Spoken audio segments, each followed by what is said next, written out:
শুরু করিতেছি মহান আল্লাহর নামে, যিনি পরম করুণাময় এবং অত্যন্ত দয়ালু। আপনারা যারা আমার ফ্যান ফলোয়ার আছেন, বিভিন্ন সময় বিভিন্নভাবে আমার উপর কষ্ট পেয়েছেন, তাদের উদ্দেশ্যে একজন সাবেক এমপি হিসাবে আমি দুটি কথা বলতে চাই। আমি আপনাদের এই সংস্কার, কোটা সংস্কার যে আন্দোলন, এই আন্দোলনে বা বৈষম্য বিরোধী ছাত্র আন্দোলন, এই আন্দোলনে কোটা সংস্কারের জন্য আমি সবসময় আপনাদের সাথে ছিলাম এবং এটাতে যারা আহত নিহত হয়েছেন তাদের পক্ষেও, এই বিচারের পক্ষেও আমি ছিলাম। কিন্তু আমার ব্যর্থতা হচ্ছে কি, আমি আপনাদেরকে বুঝাইতে পারি নাই।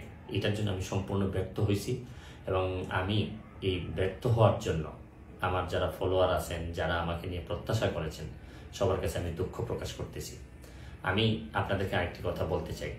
এখন যে কাঠামোগত সংস্কার আপনারা চাচ্ছেন, দেখেন এই সংস্কারের জন্য আমি বহু বছর আগে থেকেই কাজ করে যাচ্ছি। আপনারা দেখেন এই দুর্নীতির বিরুদ্ধে যুদ্ধ গত 15 বছরে আপনারা যে 2-3 জন মানুষ দুর্নীতির বিরুদ্ধে সোচ্চার ছিলেন, এর মধ্যে হয়তো আমাকে একজন আপনারা পাবেন। আপনারা জানেন যে আমি এস আলমের বিরুদ্ধে নিজে বাদী হয়ে মামলা করছি টাকা পাচারের জন্য। আপনারা জানেন যে আওয়ামী লীগের বর্তমান কমিটির যিনি প্রচার সম্পাদক আব্দুস সুবহান গোলাপ, তার আমেরিকাতে 9 বাড়ি থাকা নিয়ে আমি নিজে বাদী হয়ে মামলা করছি। আমি পুলিশের সাবেক আইজিপি বেনজিরের বিরুদ্ধে নিজে বাদী হয়ে দুদকে মামলা করছি। মহান সংসদে আমি তার বিরুদ্ধে বক্তব্য দিছি। মতিউর যে কর কমিশনার, মতিউরের বিরুদ্ধে আমি মামলা করছি। আমি সালাম মুর্শিদির বাড়ির নিয়ে মামলা করছি। আমি সালাউদ্দিন, কাজী সালাউদ্দিন যে ফুটবলের দুর্নীতি নিয়ে আমি কথা বলছি। ওসি মুয়াজ্জেমের বিরুদ্ধে আমি নিজে মামলা করছি, করে তার 8 বছরের সাজা হয়েছে ডিজিটাল নিরাপত্তা আইনে।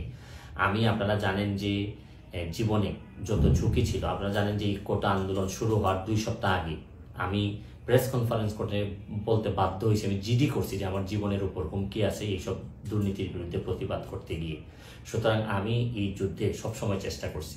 এখন আপনারা যারা যে যুদ্ধ শুরু করছেন, ছাত্র জনতার নেতৃত্বে যে যুদ্ধ, এই যুদ্ধে আমি মনে করি যে দুর্নীতির বিরুদ্ধে যুদ্ধ, এই যুদ্ধে আমি আপনাদের সবসময় আমি আপনাদেরকে দোয়া করি যে আমি যতদিন আসি চেষ্টা করে যাব দুর্নীতির বিরুদ্ধে এই যে যুদ্ধ, এই যুদ্ধে সবসময় শরীক থাকার আমার জায়গা থেকে আমি চেষ্টা করব। এই বলে আজকের মতো বিদায় নিচ্ছি। ভালো থাকুক আমার বাংলাদেশ, ভালো থাকুন সবাই। ধন্যবাদ।